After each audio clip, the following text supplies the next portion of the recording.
religion and radical faith continue to attack LGBTQ plus women, and it's getting worse.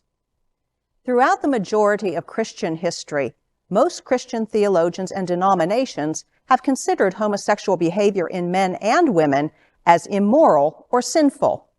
The Catholic Church and Orthodox churches officially condemn homosexual activity as a sin.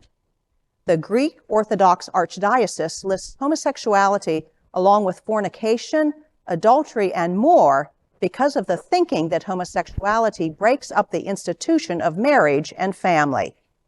A Pew Research Center poll found that the majority of Orthodox Christians in the Eastern European and former USSR states surveyed believe that homosexuality should not be accepted by society. Many religions across the world restrict, deny the freedom of women, especially those who belong to the LGBTQ plus community. Hinduism is practiced by 1/6 of the world's population, making it the third largest religion in the world. However, modern Hindu culture remains largely antagonistic to the rights of LGBT people through the ancient Hindu teachings, though the ancient Hindu teachings offer a rich and fascinating history for LGBT people. In America, a Gallup poll of LGBTQ plus community members say the #1 source of those that discriminate against the queer community is the religious faith community. And the most dangerous opponents of the LGBTQ rights is evangelical Christians. And you know, every time I hear these statements and see these statistics, it breaks my heart. It breaks my heart. I work full-time in vocational ministry, and a huge amount of my time is putting people's lives back together, assuring them that they are created in God's image and that they have sacred value. But so many people, if they've grown up in evangelical communities, have these tapes that just run through their mind, telling them that they're less than. They've been told that they're less than.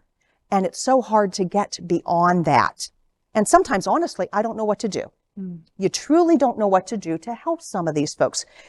What are your thoughts? Do you have some ideas? Anything? Well, Anne, I love the fact that you break the mold, okay? When it comes to these roles at churches, they're always dominated by a man, and it's you. And women get to come to Sunshine Cathedral and see themselves by seeing you up there on the pulpit. So understand that just with you living, breathing, and shining like you do, you're helping us.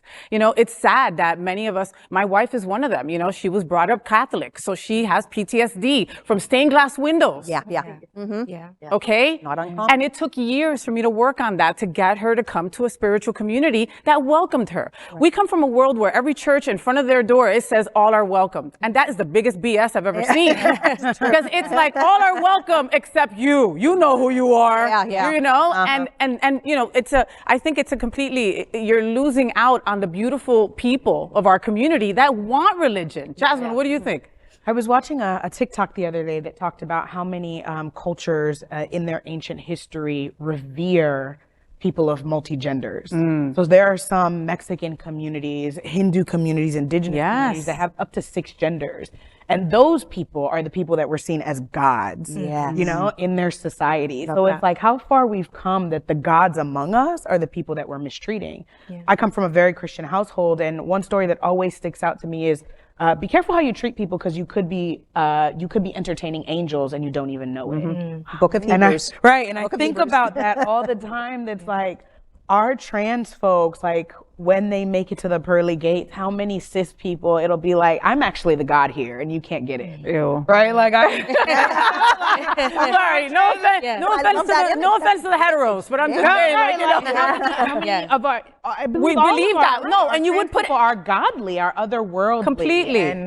Completely, but you put a lie detector test on them and they would probably believe that they weren't going to go through the pearly gates because of just how much we've been told and how much has been indoctrinated into us our whole lives. I'm telling you, I go to church every Sunday, okay? I come here to Sunshine Cathedral. I have a place of faith, yet there are moments where I still wonder.